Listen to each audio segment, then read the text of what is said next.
Part of speech, जिसे हिंदी में शब्द भेद या शब्द के प्रकार बोलते हैं। हमारा पहला चैप्टर है, पहला अध्याय है। डेफिनेशन लिखते हैं। डेफिनेशन, जिसे हिंदी में परिभाषा बोलते हैं। In part of speech words are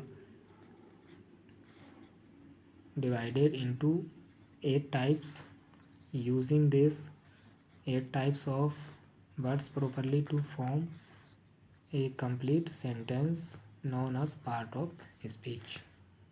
ठीक है, ये इंग्लिश में परिभाषा हो गई। Completely sentence known as part of speech. ठीक है, अब अगर हिंदी में इसकी परिभाषा की बात करें तो हिंदी में कुछ इस तरह से होगी। शब्दों की वह श्रेणी जिनके आधार पर हम किसी वाक्य में शब्दों का वर्गीकरण करते हैं। ठीक है, हर शब्द का वाक्य में एक विशेष कार्य होता है और उसे उस कार्य के आधार पर एक विशेष श्रेणी में रखा जाता है।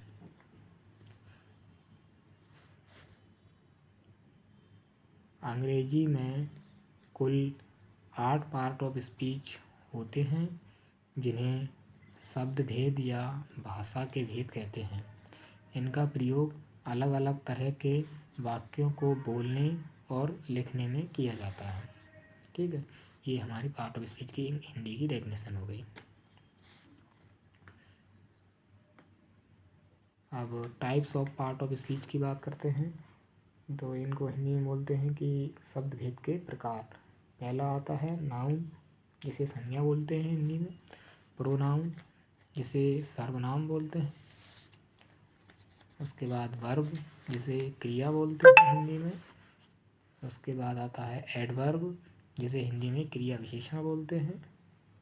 ठीक है, एडजेक्टिव, जिसे हिंदी में विशेषण बोलते हैं। प्रेपोजिशन, जिसे हिंदी में संबंध सूचक बोलते हैं।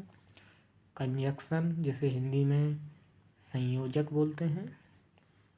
उसके बाद आता है इंटरजेक्शन, जिसे विषम सूचक बोलते हैं। ये 8 types of part of speech होते हैं।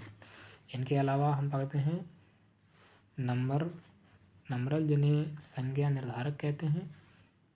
आर्टिकल, जिनको हिंदी में भी आर्टिकल ही बोलते हैं। डिटरमिनायर, जिन्हें हिंदी में निर्धारक बोलते हैं।